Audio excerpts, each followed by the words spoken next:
May kinalaman ba ang cashless society sa katapusan ng panahon?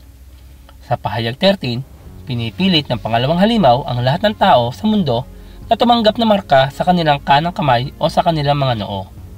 At walang maaari magtinda o bumili malibang sila'y may tatak ng pangalan ng halimaw o ng bilang na katumbas ng pangalan niyon. Pahayag 13:17. Madalas na ipinapalagay na upang kontrolin ng Antikristo o ng halimaw ang lahat ng pagbili at pagbebenta, ang isang cashless society ay kinakailangan sa panahon ng kapighatian. Hanggat ang mga tao ay gumagamit ng pera, ang mga transaksyon ay maaaring kumpletuhin ng pribado. Ngunit, kung ang lahat ng pera ay magiging electronic, ang bawat transaksyon ay maaaring masubaybayan.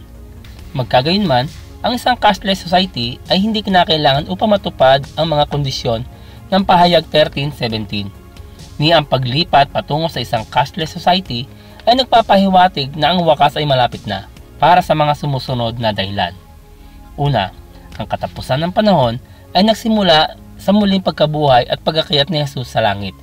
Tayo ay nasa katapusang panahon sa nakalipas na 2,000 taon. Inilarawan ni Pablo ang kanyang kasalukuyang henerasyon bilang ang mga nabubuhay ngayong mga huling araw ay maturuan. Unang Korinto 10:11. Binalaan niya si Timoteo tungkol sa mga kalagayan sa mga huling araw na para bang makakatagpo sila ni Timoteo. 2 Timoteo 3:1-5. Sa sermon ni Pedro sa araw ng Pentecostes, tinukoy niya ang pagbubuhos ng Espiritu ng Diyos sa mga mananampalataya bilang tanda ng mga huling araw. Gawa 2:17. Binabalaan ng Santiago 5:3 ang mayayaman na nag-iimbak sila ng kayamanan sa mga huling araw, kung kailan sila ay dapat tumulong sa mahihirap. Tayo ay kasalukuyan nabubuhay sa huling panahon, may pera o walang pera. Kalawa, ang mga kondisyong inilarawan sa pahayag 13:17 ay umiral noong unang siglo, nang walang cashless society.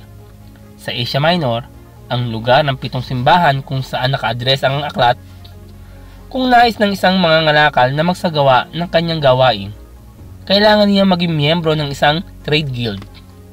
Ang bawat guild ay may patron na Diyos, at upang maging miyembro ng guild, ang mangangalakal ay kailangan lumahok sa pagsamba sa patron na Diyos. Kung ang isang Kristiyano mangangalakal ay tumanggi sumamba sa patron na Diyos at sumali sa guild, siya ay ipinagbabawal na magsagawa ng kanyang pangangalakal at sa gayon ay hindi makapaghanap buhay, na mabisang humahadlang sa kanya sa pagbili at pagbebenta. Ito ang background ng pahayag 13:17. Sa modernong mga bansang komunista, minsan nang nabablockball ang mga Kristiyano. Nilinaw ng mga otoridad na walang sino man ang pinapayagang bumili o magbenta sa mga Kristiyano, at walang sino man ang pinapayagang tumulong sa kanila sa mga donasyon. Kung ang mga Kristiyano magulang ay nakakulong, walang sino man ang pinapayagang tumulong sa kanilang mga anak. Ang ibang mga grupo ay inuusig din sa ganitong paraan. Hindi kailangan ng cashless society para pigilan ang ilang mga tao na magnegosyo. Ikatlo, kahit nasa isang cashless society, palaging may mga paraan sa paligid ng sistema. Ang palitan ng mga kalakal, serbisyo at ang black market ay palaging umiiral. Ang pahayag 13:17 ay hindi nangangailangan na ang halimaw ay mapapanatili ang ganap na kontrol sa bawat isang transaksyon. Tanging ang opisyal na patakaran ang nagbabawal sa mga transaksyong ito, na ginagawa itong iligal at mapaparusahan, at sa makatuwid ay nagiging mas mahirap. Sa huling pagsusuri, ang isang cashless society ay maaaring gawing mas madali para sa isang totalitarian na pamahalaan na kontrolin ang mga mamamayan nito. Ito ay isang katotohanan ng pag-iral ng tao at hindi kinakailangang nauugnay sa mga huling panahon.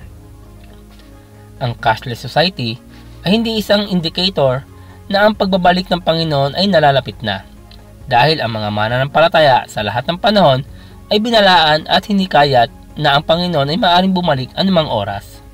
Ito ay totoo nung walang sino man pa ang nakaisip ng mga electronic na transaksyon.